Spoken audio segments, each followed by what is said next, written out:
केटाहरूले के भनेछ थाहा छ? केटाहरूले भनेछ यार के फरक पर्दैन यार, के गरिरहेको छौ तिमी यार, आऊ न आऊ। अनि बुढाले भोलि इग्नोर गर भने चाहिँ के गर्ने नि भन्छ फेरि केटीले।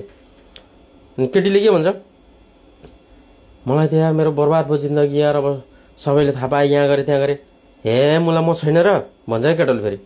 त्यसो भन्दै ठोक्दै गरेछ क्या, ड्याम किड्याम पड्काएको छ होइन। अनि माटो नि अब लिनु त पर्यो होइन। अनि अर्को साथीलाई पनि के गरेछ त, म जे गरे नि म लिइहाल्छु, टेन्सन छैन, मेरो साथी हो, आज दुईजनाले मिलाम ल भन्दैछ। ल त्यता पनि मिलाइदिएछ। ल अर्को दिन अब ल तीनजना, मेरो यो चाहिँ काकाको छोरा हो, मिलाएर केही फरक पर्दैन, म जतिजनाले जे गरे नि म लिइहाल्छु, टेन्सन छैन भनेछ फेरि साला होइन। अनि फेरि तीनजनाले पड्काएछ, एउटै रुममा तीनजना ड्याम पड्काएछ। त्यति भएपछि उसलाई पनि अब कारण भयो, ए त सबैलाई दिने म कहाँ लिन्छु त भन्ने त उसलाई भयो नि त बाना होइन। अब त्यो केटीले बुढालाई फकाउन सुरु गरिछे। अब बुढाले सबै थाहा पाइसकेछ फेरि होइन। थाहा पाइसकेपछि उसले कहाँ मान्छ त, मान्दैन नि त। अनि आई टु आई कन्ट्याक्ट गर्न नसकेर घर छोडेर त्यो केटी हिँड्छे। घर छोडेर हिँडेपछि म त अब के गर्ने, आउँदैछु तिम्रो लागि, अब तिमी नै आउँदैछु, म त तिमीसँगै आउँछु, मेरो त अब बर्बाद भयो, म त बुढाले अब मान्दैन, के गर्ने भनेर भनेपछि ठिक छ आउन, मेरो घर छँदैछ, बसौँला खाउँला, के छ र, छोड्दै गएर आऊ भन्छ केटोले। त्यो केटी जान्छे।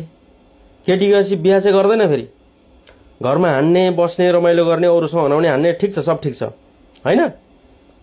अनि बसाइ चाहिँ त्यसो के हुन्छ फेरि, माइत भन्ने जस्तो हुन्छ। अब माइतबाट नि बिचरा उनीहरूलाई नि इज्जत त छ होला, बिचरा सहिराखन् होइन। माइतहरूले नि त्यस्तो सहन्छन् क्या, किनभने आफ्नै छोरी हो, सहनु नि पर्यो होइन। अनि उनीहरू चुप्प लगाएर सही पनि रहन्छन्। अनि उता केटाहरूले हान्ने काम पनि जारी नै हुन्छ। अनि यता चाहिने श्रीमान पनि अब छँदैछ, भेट नहोस्, श्रीमानले गर्ने काम अरूले गरिदिइहाल्छ, श्रीमान भेट भयो नभए टेन्सन छैन, म अधिकार प्राप्त अधिकारी हुँदै हो भन्ने हिसाबले ऊ पनि स्ट्रङ, ह्याप्पी। अनि चाहिने उसलाई के हो त, धेरैभन्दा धेरै 30 देखि 45 वर्षसम्म चाहिने भनेको त्यही घोचो हो होइन। त घोचो पाएपछि त अब बुढो न सुडो घन्टा, अब त्यो बुढाले गर्ने त्यही काम हो, अब अरूले गर्ने त्यही काम हो, त्यसलाई के मतलब हो र। चरित्रहीन महिलाहरूले चाहिँ नि यसो गर्छन् के।